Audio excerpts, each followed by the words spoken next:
आज 16 नवंबर 2017 गुरुवार का दिवस है और हरिहर त्रिकाश्रम के साप्ताहिक कार्यक्रम में आप सबका स्वागत है। इस वक्त हम स्पंद कारिका का दूसरा अध्ययन समाप्त कर चुके हैं और ये वो वक्त है जिस वक्त हम जो अगला अध्ययन शुरू करेंगे उसके पहले का वक्त है, जब हम काशी शिव दर्शन के कुछ मूलभूत बातों और सिद्धांतों पर चर्चा करते हैं। उन चर्चाओं के अध्ययन को शुरू होने के ठीक पहले वैसे हम आज अपना कार्यक्रम के बाद में जन्मदिन मनाएंगे ही, लेकिन अग्रिम रूप से मैं श्री कमलेश जी पाटीदार और आज स्वर्णकार जी का भी जन्मदिन आज ही है, लेकिन वो तो उपलब्ध नहीं है। और श्री नेहरू जी पवार का जन्मदिन मनाया जाएगा। तो आप सबको जन्मदिन की बहुत बहुत बधाई। परमेश्वर आपको प्रसन्न और स्वस्थ रखे, ऐसी शुभकामना हम सबकी ओर से।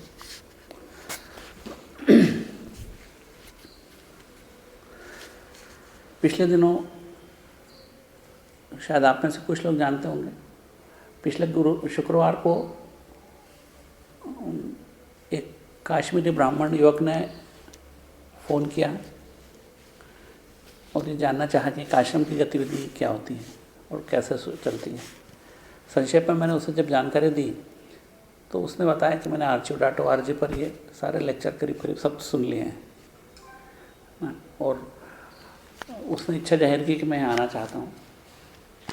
मैंने बोला जब भी तुम मध्य प्रदेश आओ तो आ जाना। तो पूछा कहाँ रहते हो? मैं न्यू बॉम्बे में रहता हूँ, वाशी में। तो 1 घंटे बाद उसका फ़ोन आया कि मैं कार लेकर रवाना हो चुका हूँ, उस सुबह पहुँच रहा हूँ। और वो दूसरे दिन सुबह यहाँ आ भी गया था और करीब 24 घंटे यहाँ रुका आश्रम में। उसके साथ उसका एक मित्र भी था और वो अपनी रूट्स को खोज रहा था। वो बोलता हमारे यहाँ परंपरागत रूप से हम लक्ष्मण जो महाराज की पूजा करते हैं, लेकिन मुझे उनके बारे में कुछ ठीक से जानकारी नहीं कि वो कौन है। बोले हमारे दादाजी उनको पास जाते थे। मैं बिल्कुल भी नहीं जानता हूँ। इंटरनेट पर खोज रहा था उनके बारे में, तो खोजते खोजते भारत में कहाँ कहाँ इसके कोई केंद्र हैं, ये खोजते खोजते बोले आपकी इसकी भी जानकारी मिल गई। तो वो सिर्फ यहाँ आने के लिए आया था, आपके 24 घंटे रुक के फिर वापस भी चला गया।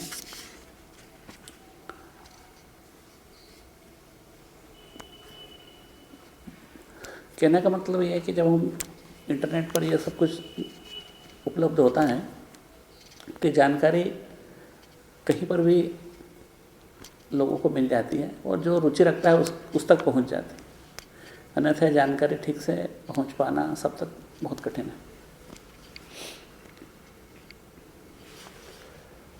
तो हम काश्मीर शिव दर्शन के जनरल सिद्धांत, सामान्य सिद्धांत, जनरल प्रिंसिपल्स के बारे में जैसे पिछली बार भी हमने वही बातें की थी, उन्हीं बातों को कुछ और आगे बढ़ाएंगे। शिव दर्शन का एक बड़ा विशिष्ट सिद्धांत ये है कि इन सिद्धांतों को समझने से हमें आगे आने वाले जो हमारी स्टडी सेशन होगा उसके अंदर समझने में आसानी हो जाएगी हमारी। क्योंकि इसके आगे हम जो पढ़ने जा रहे हैं वो ईश्वर प्रतिभिज्ञा पढ़ने जा रहे हैं, यानी परमेश्वर क्या है, उसकी काश्मीर शिव दर्शन के अनुकूल क्या अवधारणा है, और उसको जानने से ज्ञान पूर्णता को प्राप्त होता है। कि परमेश्वर को आप जानेंगे तभी परमेश्वर अंदर से प्रकट हो जाएगा। और जैसे तुलसीदास जी कहते थे कि जानत तुम्हें हो जाएगी, यानी परमेश्वर को जानने वाला है परमेश्वर ही हो जाता है।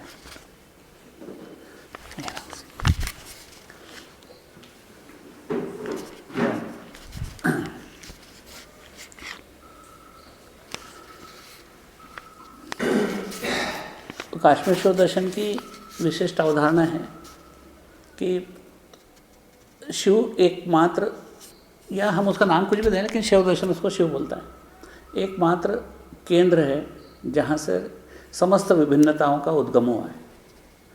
ब्रह्मांड बहुत विभिन्नताओं भरा है, इसमें इन विभिन्नताओं में ही भिन्न भिन्न वस्तुएं ही नहीं, भिन्न भिन्न विचार भी हैं।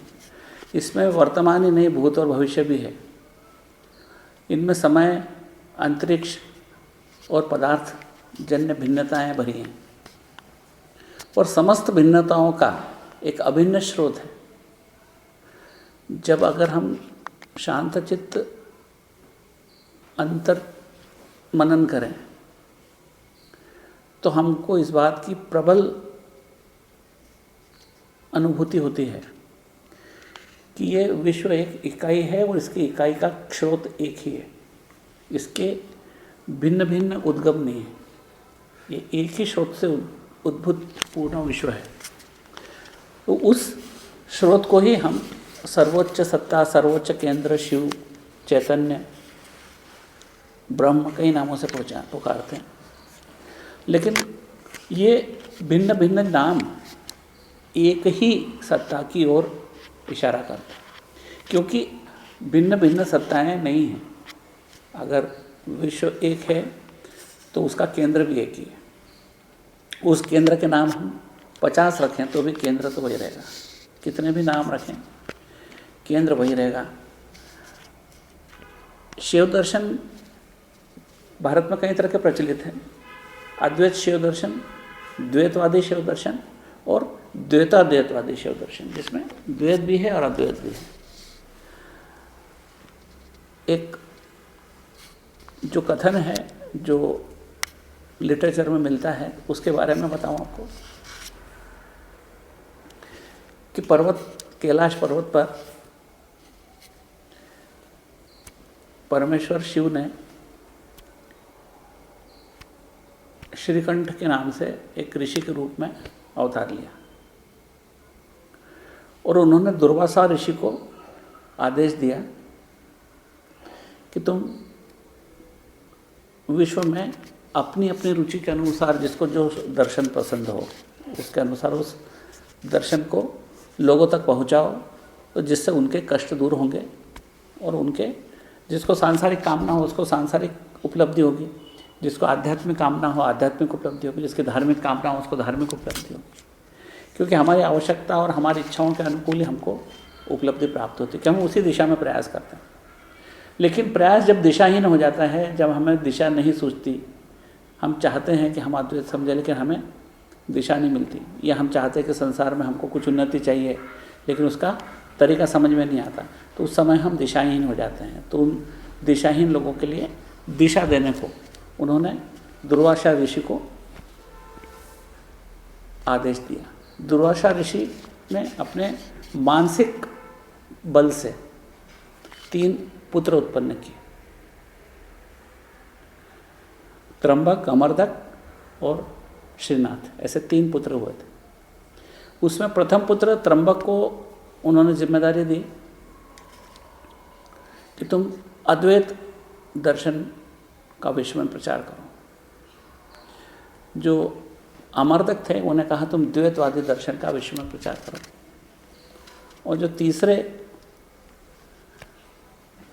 तीसरा जो पुत्र था श्रीनाथ, उन्हें द्वैत अद्वैत यानी भेदा भेद वाला शिव दर्शन प्रचारित करने को कहा गया।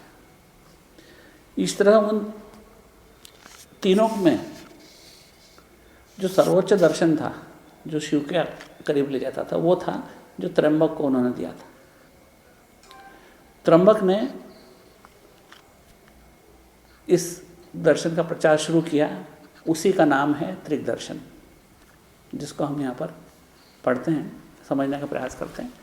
वो त्रिक दर्शन है। हमारे आश्रम का नाम भी हरिहर त्रिक आश्रम, उसी त्रिक दर्शन के आधार पर रखा गया। ये अद्वैतवादी शिव दर्शन है जो स्पष्टतः सर्वोच्च ज्ञान है और जो सिर्फ केंद्र को समझता है। इसमें क्रियाएं आरंभिक रूप से हैं आणवोपाय के रूप में, लेकिन ये क्रियाएं सिर्फ उस तक पहुंचने के मार्ग को प्रशस्त करने के लिए।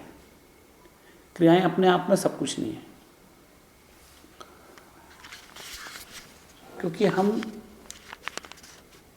यहाँ प्रबलता से मानते हैं कि परमेश्वर क्लिष्ट नहीं है, परमेश्वर कठिन नहीं है। परमेश्वर एकदम सरल है, लेकिन जब हम सरलता से परमेश्वर को समझने का प्रयास करते हैं तो कठिनाई आती है हमारे अपने विचारों से, अपनी अवधारणाओं से, अपनी मान्यताओं से। हम पूर्वाग्रस्त से ग्रस्त होते हैं, हम प्रेजुडाइज्ड होते हैं। हम मानने को राजी नहीं होते हैं कि परमेश्वर इतना सहज सरल हो सकता है। और इसलिए उन लोगों को जो उलझन भरी रास्तों से ही परमेश्वर को प्राप्त करने की उम्मीद करते हैं, सोचते हैं कि बहुत कठिनाई से ही परमेश्वर प्राप्त होगा, या परमेश्वर का एहसास या उसका बोध या रियलाइजेशन जब होगा तो बहुत कठिनाई से होगा, वो ऐसी मान्यता लोगों की होती है। इसलिए उनके लिए कठिन मार्ग भी है, जिनको पूजा पाठ या व्रत त्यौहार उपवास तपस्या सभी है उसमें। लेकिन जो त्र्यंबक ऋषि की जो सर्वोच्च बात थी वो ये थी कि परमेश्वर इतना कठिन नहीं है। परमेश्वर को प्राप्त करने के लिए हृदय आपका अगर सरल है, मन में शांति है और ईश्वर के प्रति प्रबल प्रेम है, उसको समझने के प्रति प्रबल प्रेम है,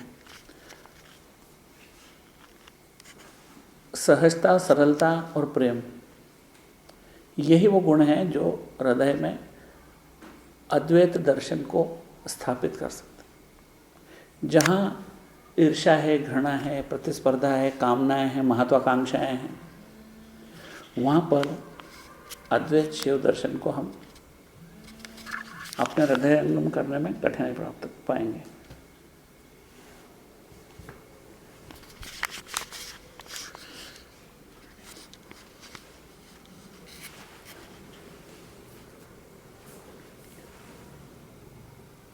अब जब हम उसको केंद्र मानते हैं और समस्त भिन्नताओं का स्रोत भी उसको जानते हैं, तो स्वाभाविक है कि जब हम मनन करेंगे तो हमें विचार आएगा जो भिन्न भिन्न दर्शन है, शिव दर्शन के अलावा दर्शन है, हिंदू दर्शन के अलावा दर्शन है, उनका स्रोत भी क्या एक ही केंद्र है?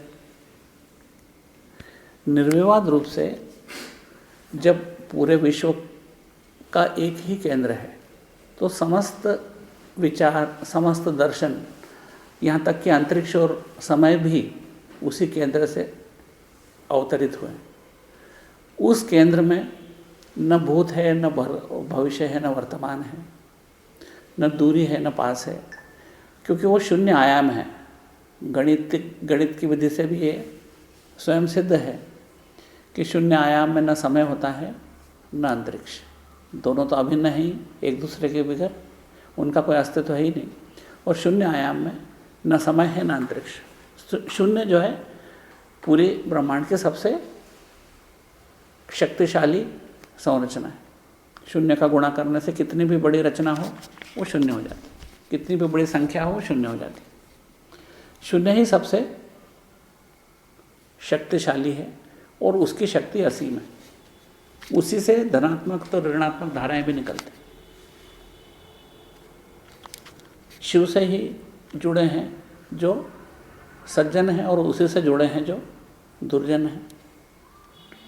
जो सत्य है वो भी उसी से जुड़ा है और जो असत्य है वो भी उनसे जुड़ा है। जो परमेश्वर को सरल मानता है उसका स्रोत भी वही है और जो परमेश्वर को कठिन मानता है उसका स्रोत भी वही है। इस तरह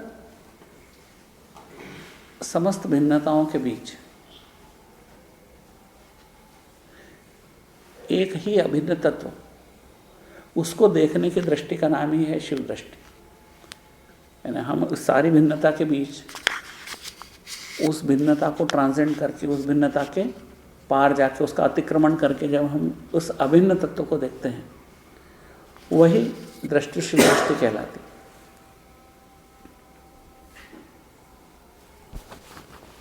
शिव आगम शास्त्रों में लिखा है, आगम शास्त्र उनको बोलते हैं जो कहते हैं कि वो परमेश्वर रचित है, जिनके रचनाकार का कोई हमको ज्ञान नहीं है कि किसने रचे। तो परमेश्वर रचित शास्त्रों को हम आगम कहते हैं। तो शिव आगम शास्त्रों में जो वेदों की तरह ही प्राचीन माने जाते हैं, अद्वैत, द्वैत और द्वैताद्वैत सभी शिव दर्शनों के बारे में जानकारी है। एक लंबा समय ऐसा आया जब ये जानकारी विलुप्त हो गई थी। उसके बाद 8वीं सदी के अंत में इन दर्शनों के ऊपर पुनः विचार होने लगा और ये पुनर्जागृत हुए। उसके बाद शिव आचार्यों ने इस अभिन्नता भरे अद्वैत शिव दर्शन को फिर से लिपिबद्ध किया और उसमें सबसे जो प्रबलतम नाम हैं वो हैं उत्पल देव, अभिनव गुप्त, इन लोगों ने, क्षेमराज, इन लोगों ने लंबी तपस्या के बाद ये सारा शास्त्र एकत्रित किया और उन्हें पुनः लिपिबद्ध किया। तो जो आगम है शिव आगम, वो कहते हैं कि शिव की इनहेरेंट पावर से बने हैं, यानी शिव की जो अंतर शक्ति है या जो उसकी शिव से अभिन्न शक्ति है, वो शक्ति जो शिव से अभिन्न है, जिसको हम स्वतंत्र शक्ति कहते हैं, उस स्वतंत्र शक्ति के 5 मुख हैं, 5 स्वरूप हैं। उन 5 मुखों से वो सभी शास्त्र अवतरित हुए। तो आप विश्व को हम अव्यक्त से व्यक्त की ओर हमको विश्व का विकास हुआ। जैसे वो बिंदु स्वरूप अव्यक्त विश्व था, विश्व मतलब धरती नहीं, विश्व मतलब ब्रह्मांड, पूरा जो क्रिएशन है, समस्त स्पेस टाइम मैटर जो कुछ है वो सब क्रिएटेड पहले बिंदु स्वरूप था और उस बिंदु स्वरूप से ये विशाल स्वरूप उसने ग्रहण किया। इसका वर्तमान समय में हम कहते हैं कि हम भी शिव हैं, तो हम क्या कुछ ऐसा क्रिएट करते हैं जो शून्य आयाम से विस्तृत होता है? हम प्रतिदिन नहीं, प्रति क्षण ये काम करते हैं। जब हम वाणी इसकी शिव की क्रिएटिव पावर की शक्ति की प्रबलतम सिमिली है, यानी उसके बराबर की है, जो आपको सतत ये बताती है कि प्रभु ने, परमेश्वर ने किस तरह इस विश्व का निर्माण किया। जब हम एक बात बोलते हैं और आप जैसे सुन रहे हैं, तो ये आप पूछो कि कौन बोल रहा है। अब इसका एनालिसिस करेंगे तो आपको पता चले अंदर जो चैतन्य है वहीं से ये शब्द बन के आ रहे हैं। लेकिन कैसे आ रहे हैं? जहाँ से बन के आ रहे हैं वो बनने के पहले क्या थे? बनने के पहले वो परावाणी के रूप में थे। ये ठीक वैसा ही है जैसे ब्रह्मांड का विकास है, वैसे ही वाणी का विकास है। वाणी और ब्रह्मांड दोनों में साम्य है। मैं कुछ बोलने जा रहा हूँ तो बोलने की प्रेरणा क्या मेरी जबान को मिल रही है या जबान कोई प्रेरणा देती है? जबान तो एक जड़ वस्तु है, वो मात्र उन शब्दों को आकार दे रही है, लेकिन उसके पीछे अगर हम सबसे पीछे जाएं कि कहाँ से वो प्रेरणा प्राप्त हो रही है, तो वो प्रेरणा हमको अपने चैतन्य से प्राप्त हो रही है।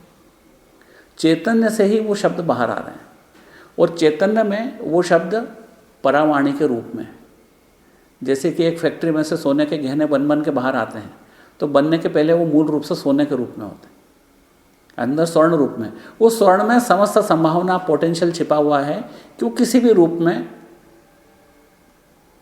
ढाल दिए जाए। उस स्वर्ण को अंगूठी बनाओ, चाहे आप मंगलसूत्र बनाओ, सब कुछ बनाना उससे संभव है, क्योंकि वो स्वर्ण अपने मूल स्वरूप में है। ऐसे ही चैतन्य अपने मूल स्वरूप में हमारे आत्मा के रूप में है। वहाँ से वो शब्द निकलते हैं। वो आत्मा के रूप में जब आत्मा में समाहित हैं तब वो क्या है? परावाणी के रूप में। और ये परावाणी में समस्त संभावना है कि हम उससे कुछ भी घड़ सकते हैं, कोई सा भी शब्द घड़े, कोई सा भी वाक्य गढ़ें, कोई सी भी कथा लिखें, कोई सी भी कहानी लिखें, कोई सा भी चित्र बनाएं। यानी इसकी आत्मा की अभिव्यक्ति के विभिन्न तरीके हैं। लेकिन वो जब अभिव्यक्त नहीं है उस वक्त तो किस रूप में है?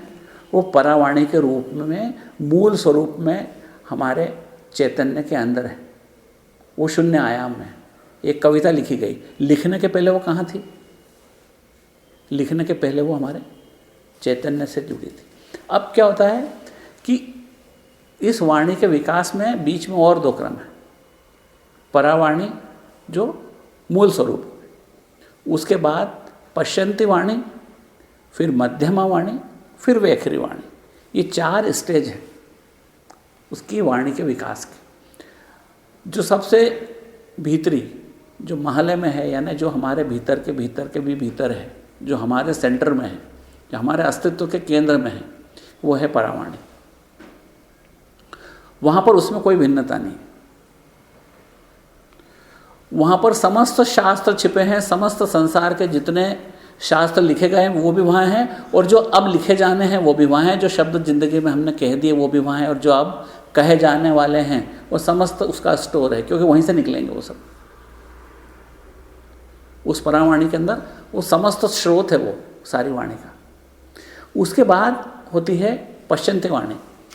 पश्यंती वाणी एक एहसास के रूप में होती है, एक एहसास। क्योंकि जब हम कुछ क्रिएट करना चाहते हैं तो परमेश्वर की इच्छा शक्ति, वही हमारी भी तो इच्छा होती है।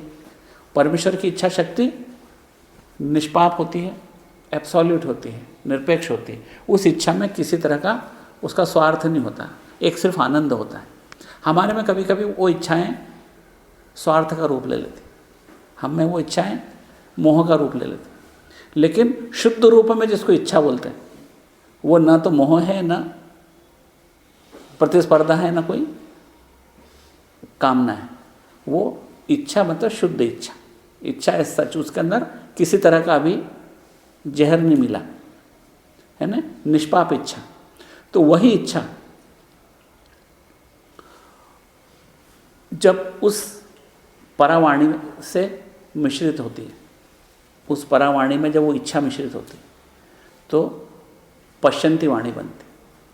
क्योंकि अब हम इच्छा क्या है कि कुछ कहा जाए, कुछ व्यक्त किया जाए, कोई अभिव्यक्ति हो, कोई एक्सप्रेशन हो। आत्मा अपने आप को इस संसार के रूप में व्यक्त करना चाहती। एक चित्रकार चित्र बनाना चाहता है, एक कवि कविता लिखना चाहता है, कोई वक्ता बोलना चाहता है। तो उस सब के लिए अभिव्यक्ति का स्तर परा से बढ़ के पश्यंती पे हो गया। अब पश्यंती स्तर पर आप एहसास है, अभी भाषा नहीं है। अपन इस बात में पहले भी 1-2 बार चर्चा कर चुके हैं कि एहसास किसी भाषा का मोहताज नहीं होता।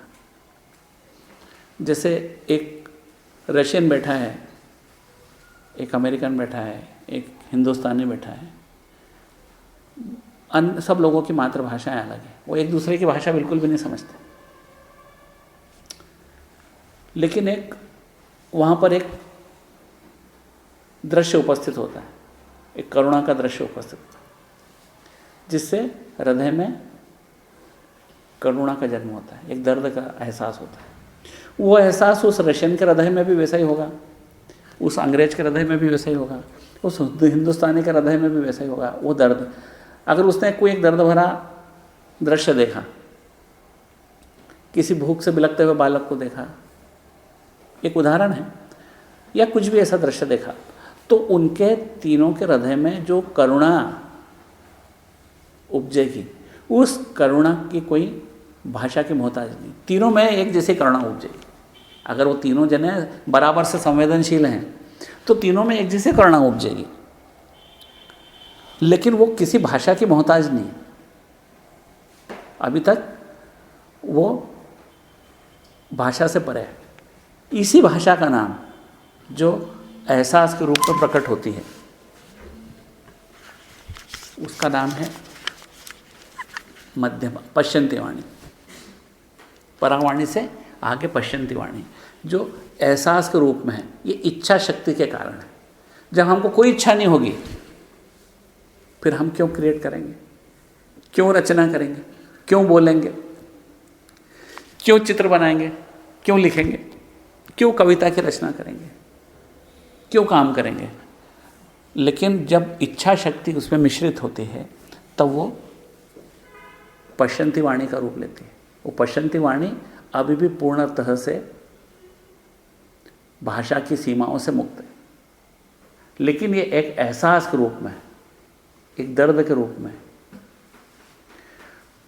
इसके बाद अब यहाँ पर मन और बुद्धि, जो इच्छा शक्ति के बाद जो मनुष्य की मन और बुद्धि इसमें मिश्रित होती है।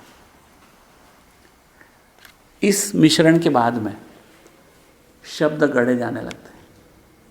अब फर्क आ गया, रशियन अलग शब्द गढ़ेगा, अंग्रेज अलग शब्द गढ़ेगा, एक हिंदुस्तानी अलग शब्द गढ़ेगा, क्योंकि अब हमारे पास भिन्नता की शुरुआत हो गई। अब अभी तक सोने की तरह भिन्न थी, एक एहसास के रूप में आई जहाँ भिन्नता का बीज डला।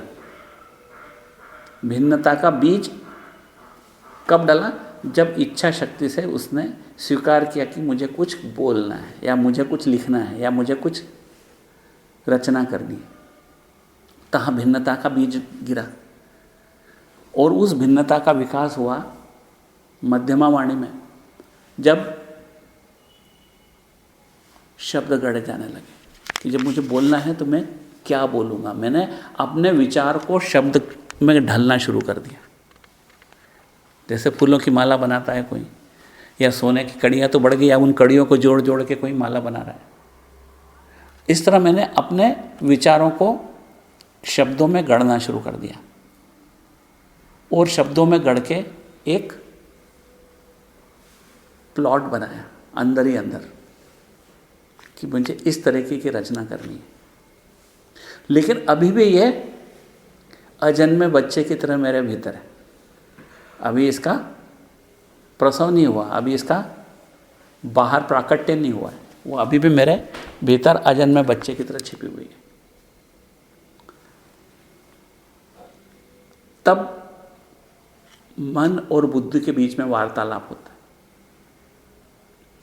मन प्रस्ताव करता है कि इसको इस तरह से कह सकते हो, या इसको इस तरह से कह सकते हो, या इसको इस तरह से भी कह सकते हो।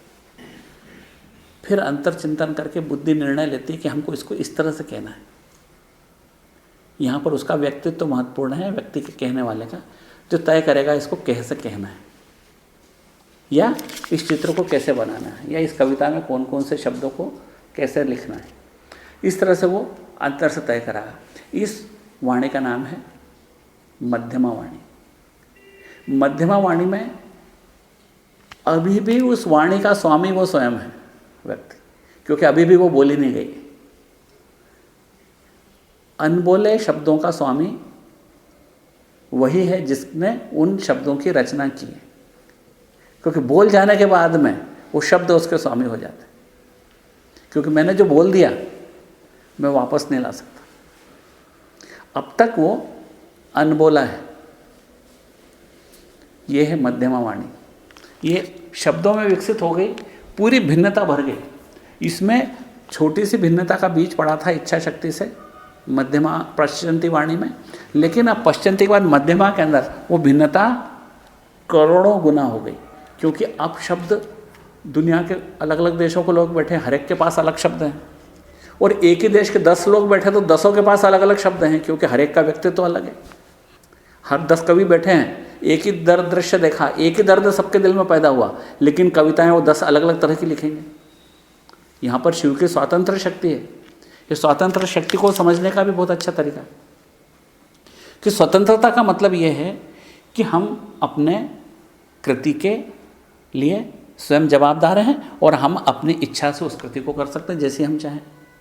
तो एक 10 कवि बैठे हैं, 10 हिंदुस्तानी हैं, लेकिन 10 एक ही दर्द से अलग अलग कविताएं लिखेंगे, क्योंकि उनके अपने अपने अलग अलग व्यक्तित्व हैं। अलग अलग देश के लोग तो निश्चित रूप से उन शब्दों को अलग अलग लिखेंगे। इस तरह से भिन्नता शुरू हो गई, और वो भिन्नता एकदम विस्फोट हुआ। उस भिन्नता का एकाएक विस्फोट हुआ। अब यहाँ पर समझ, शिव ने अपने हृदय में इच्छा शक्ति से इस ब्रह्मांड को बनाने की इच्छा की। उसने एक प्लॉट बनाया कि ब्रह्मांड कैसा हो, उसके प्रकृति के नियम क्या हो, उसके फिजिक्स के नियम क्या हो, केमिस्ट्री के नियम क्या हो, गणित के नियम क्या हो, ये उसने अपने अंदर ही अंदर बनाए। और जैसे ही उसने बनाए और जब उसने रचना करने के लिए उद्यत हुआ तो उस समय एक विस्फोट होता है जिसको हम महाविस्फोट बोलते हैं, बिग बैंग बोल सकते हैं। वो महाविस्फोट हमारे भीतर भी होता है जब हम मध्यमा वाणी से वेखरी वाणी की तरफ चले जाते हैं। उस वेखरी वाणी में हम उसको सचमुच में प्रकट कर देते हैं। जो अंतरात्मा से शब्द निकले, जो अनगढ़ शब्द थे, जिसमें कोई कह सकते हैं कि सोने के टुकड़े निकल रहे हैं, वहाँ से छोटे छोटे सोने के सिक्के निकल रहे हैं, उनको अब भिन्न भिन्न आभूषणों के रूप में गढ़ने के लिए इच्छा शक्ति मिली। सोने का टुकड़ा निकला, उसमें हमने अपना मन बुद्धि अहंकार मिलाया, उसमें शब्द गढ़े, उन शब्दों को दुकान पे ला के रख दिया। अब वो हुई वेखरी वाणी। अब इस पर से हमारा अधिकार खत्म हो गया, अब इसका जन्म हो गया, अब इसकी डिलीवरी हो गई, अब इसका प्रसव हो गया। प्रसव होने के बाद में वो शब्द बाहर आ गए। आप मेरे मुंह से एक शब्द सुन रहे हो, उस शब्द का आप स्वामी आप हो गए, मैं नहीं हूँ, क्योंकि आप कल बोलोगे आपने तो बोला था। क्योंकि अब मुझको उसकी जिम्मेदारी लेना पड़ेगी। जो शब्द मैं बोलता हूँ उसकी जिम्मेदारी मुझे लेना ही। जब तक मैंने नहीं बोला, जब तक मैं उसका स्वामी हूँ, जैसे ही मैंने बोला मैं उसका गुलाम हो जाता हूँ, क्योंकि मैं उसके बंधन में पड़ जाता हूँ। ये मेरा बोला गया शब्द मेरा बंधन है। तो ये ब्रह्मांड आपका बंधन है। ये ब्रह्मांड, इसकी इससे अच्छी कोई सिमिलर नहीं दी जा सकती, सामने नहीं बताई जा सकती। और ये वास्तव में इन ऋषियों ने जिसको मात्रका चक्र कहा है, मात्रका मीन्स अल्फ़ाबेट्स, उसका हम मूल स्वरूप समझने का प्रयास कर रहे हैं अपन, अल्फ़ाबेट्स का, कि मात्रका क्या है। तो मात्रका मीन्स 12 खड़ी अल्फ़ाबेट्स जो भिन्नता को रिप्रेजेंट करते हैं, उनका प्रतिनिधित्व करते हैं। और हर शब्द शिव की एक शक्ति है, हर अक्षर भी एक शक्ति है। और उन अक्षरों के 2 हिस्से होते हैं, स्वर और व्यंजन। स्वर के रूप में शिव हैं और व्यंजन के रूप में शक्ति है, और दोनों मिलके ही समस्त रचनाएं करते हैं। व्यंजन स्वर के बगैर अधूरा है। हम अगर बोलेंगे राम तो उसमें स्वर भी है और व्यंजन भी है। अगर हम बोले नहीं सिर्फ व्यंजन व्यंजन ही हो, बोलो स्वर को हटा दो, तो राम बोलना या रम बोलना है, कुछ भी बोलना, खाली म बोलना भी संभव नहीं है।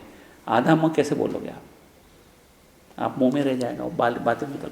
सिर्फ काल्पनिक रूप से बोल सकते हो, बाहर निकाल के नहीं बोल सकते। इसलिए समस्त शब्द हैं शिव और शक्ति के रूप में। अब हमारी दृष्टि में क्या होता है और योगी की दृष्टि में क्या फ़र्क है? हम जब शब्दों को देखते हैं तो उससे प्रकट होने वाले अर्थों के में जाते हैं। अर्थ क्या है? शिव की शक्ति। यहाँ पर पुनः माया शक्ति है, अर्थ माया शक्ति, जो आपको उस शब्द में छिपे हुए शिव और शक्ति के दर्शन नहीं होने देते। जैसे ही हमने बोला कुर्सी और हमको ये दिख जाता, अच्छा ये कुर्सी, अरे ये तो मेरी थी, यहाँ कहाँ से आ गई? मतलब हम उस माया के क्षेत्र में कूद गए। जैसे ही हमने वो शब्द का अर्थ लिया, हम माया के पर्दे से आवृत्त हो गए। हमने क के रूप में शक्ति, अ के रूप में शिव, ऊ के रूप में शिव, इनको देख ही नहीं पाया। इस कुर्सी के अंदर शिव भी है, शक्ति भी है, और एक बार नहीं कई बार है। आधा क शिव है, ऊ शक्ति है, फिर आधा स शिव है, फिर उसमें आधा र है, वो भी शिव है, और फिर ई है, वो शक्ति है। तो इस तरह शिव शक्ति उसमें समन्वित है। अगर योगी होता है तो कुर्सी शब्द से उसको सिर्फ शिव शक्ति दिखाई देती है। और संसार को कुर्सी जब सुनते हैं हम, तो उससे हमको ये कुर्सी दिखाई देती है। तो क्या हुआ कि हम एक्सट्रोवर्ट होते हैं, बाहर की तरफ नजर जाती है, संसार की तरफ नजर आती, उन समस्त अर्थों के द्वारा संसार की तरफ नजर जाती। किसी ने हमको कहा कि तुम्हारे घर में आग लग गई, तो हम खड़े होकर भागने लगेंगे, क्योंकि उसके अंदर जो शब्द हैं उन शब्दों से हमने लिया अर्थ। अर्थ है माया, जो हमको संसार की ओर धकेल देती। हर शब्द का एक अर्थ है और अर्थ हमारे को माया के क्षेत्र में धकेल देता। और एक योगी होता है जो उन शब्दों में शिव और शक्ति को देखता है और उन शिव और शक्ति के दर्शन से सतत अनइंटरप्टेड आनंद में मग्न होता है। मतलब वो continuously in a state of bliss, आनंद की स्थिति में रहता है। उसके आनंद को कोई सेंध नहीं लगा सकता, उसका आनंद अखंड होता है। तो वही अखंड आनंद सिर्फ योगी को प्राप्त हो सकता है, जो शब्दों के अर्थों द्वारा छला न जाए। शब्द के अर्थ व्यक्ति को छलते हैं और शब्द का मूल स्वरूप, वो वहाँ तक मूल स्वरूप में उसको क्या दिखेगा? मात्र सोना दिखेगा, मात्र शिव शक्ति दिखाई देगी, इसलिए वो छला नहीं जाता उससे। इस तरह जब मध्यमा वाणी में समस्त शास्त्र शिव के अंदर एकत्रित हो गए थे। समस्त शास्त्र मध्यमा वाणी के रूप में परमेश्वर के हृदय में एकत्रित हो गए थे। और वो जो बाहर आए तो वो 5 मुखों से बाहर आए। ये शिव शास्त्र, शिव आगम कहते हैं कि वो 5 मुखों से बाहर आए। और उन्हीं 5 मुखों से आने वाले शास्त्र समस्त शास्त्र हैं। अब हम कहेंगे उसमें बुद्ध हैं कि क्रिश्चियनिटी की मोमेडियंस या हिंदू, इसका कोई फर्क नहीं, वो सभी शास्त्र उससे बाहर आए।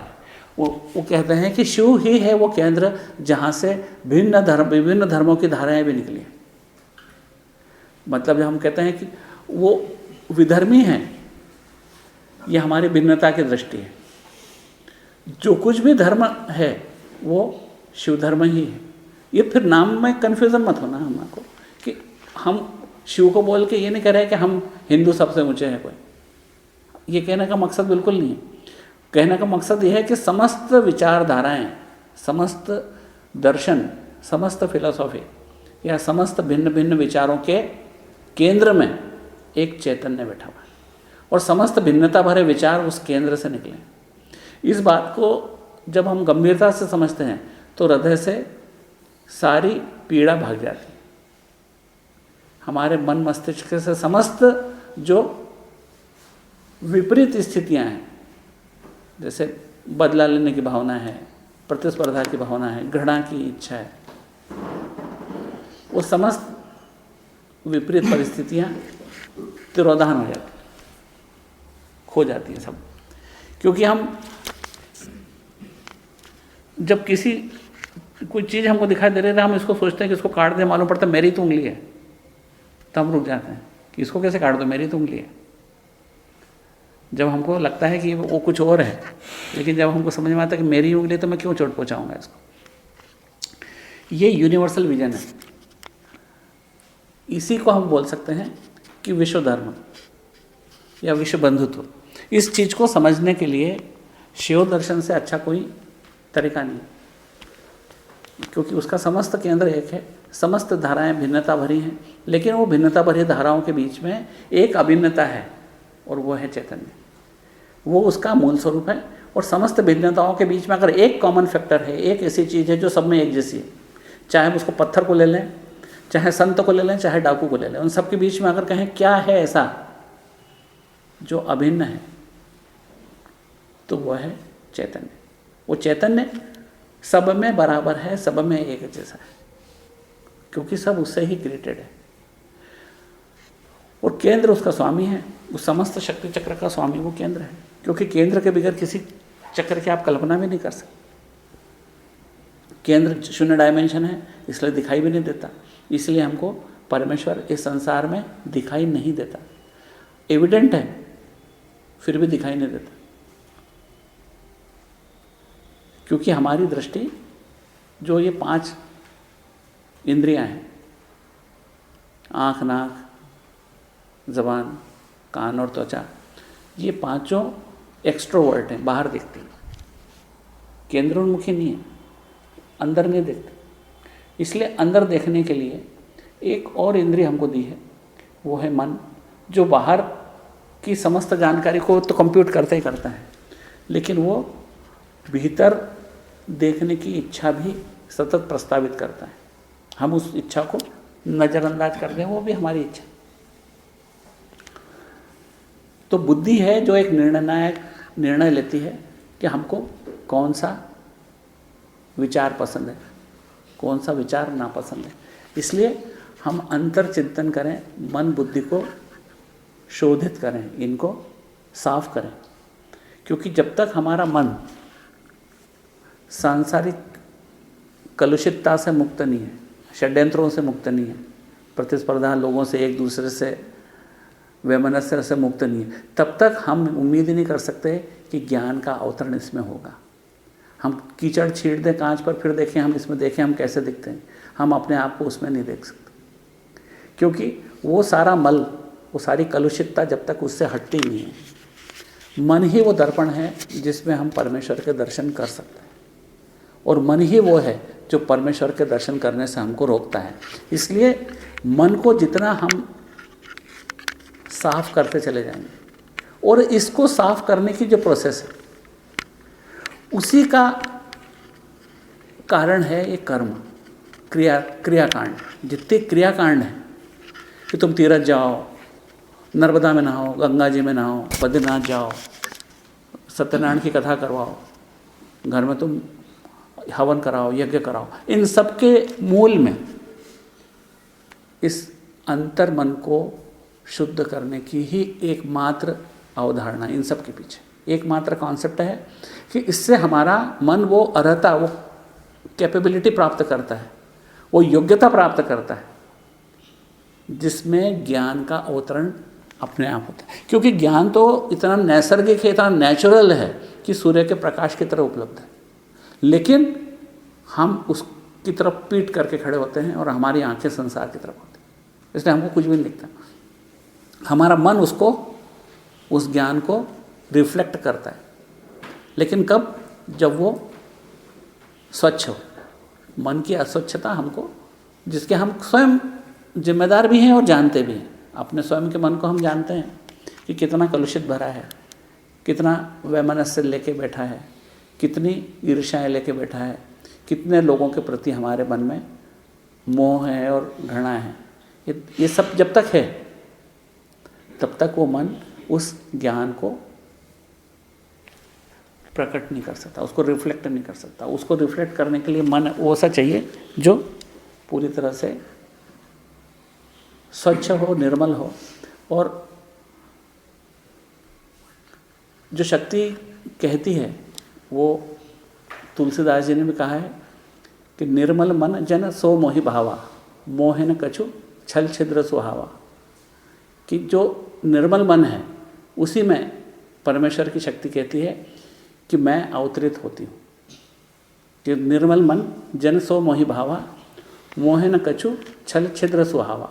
छल छिद्र है ना, यही जो अपन कहते हैं कि मन में षड्यंत्र है, मन में चाल है, हम बोलते क्या हैं, मन में सोचते क्या हैं। हमारे भीतर और बाहर जमीन आसमान का फ़र्क है।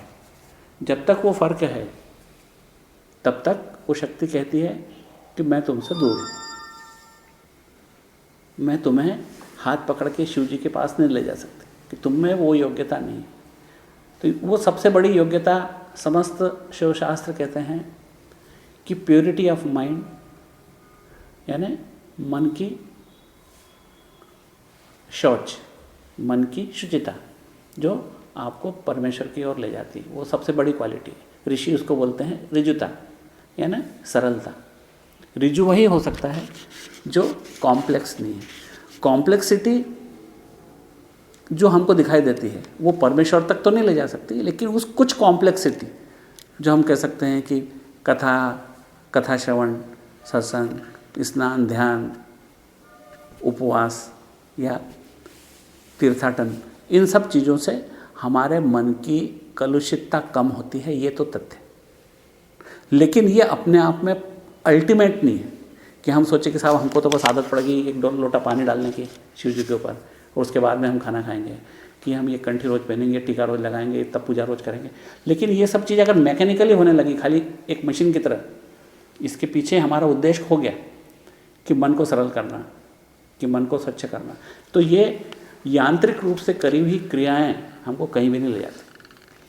अधिकतर मामलों में हमारी पूजाएं ऐसी ही होती हैं और उन पूजाओं में और घुसेड़ देते हैं हम, क्या मालूम, हमारी इच्छाएं और कामनाएं कि ये भगवान ऐसा भी करवा दे, वैसा भी करवा दे, ये भी निपटा दे, ये केस भी सुलझा दे। इस तरह से हम अपनी सांसारिक इच्छाओं कामनाओं की पूर्ति के लिए ही उस पूजा पाठ का उपयोग करते हैं, जबकि पूजा या अनुष्ठान उनका मूल उपयोग या यज्ञ इन सब का या तीर्थाटन इन सब का मूल उपयोग, इनका सबका मूल उपयोग मात्र एक ही है और वो है मन की कलुषितता को समाप्त करना। तो अपन ने काश्मीर शिव दर्शन के कुछ मूल सिद्धांत आज समझे, आगे और अपन काश्मीर शिव दर्शन के मूल सिद्धांतों को समझने का प्रयास करेंगे। तब तक के लिए आज अपन जन्मदिन मनाने का कार्यक्रम अगले 10 मिनट में करते हैं। अभी शुचिता और शुद्धता में क्या एक ही शब्द है। हाँ, शुचिता है ना, संस्कृत का शब्द है, और शौच भी बोलते हैं उसको। शौच यानी शुचिता यानी शुद्धता, प्यूरिटी।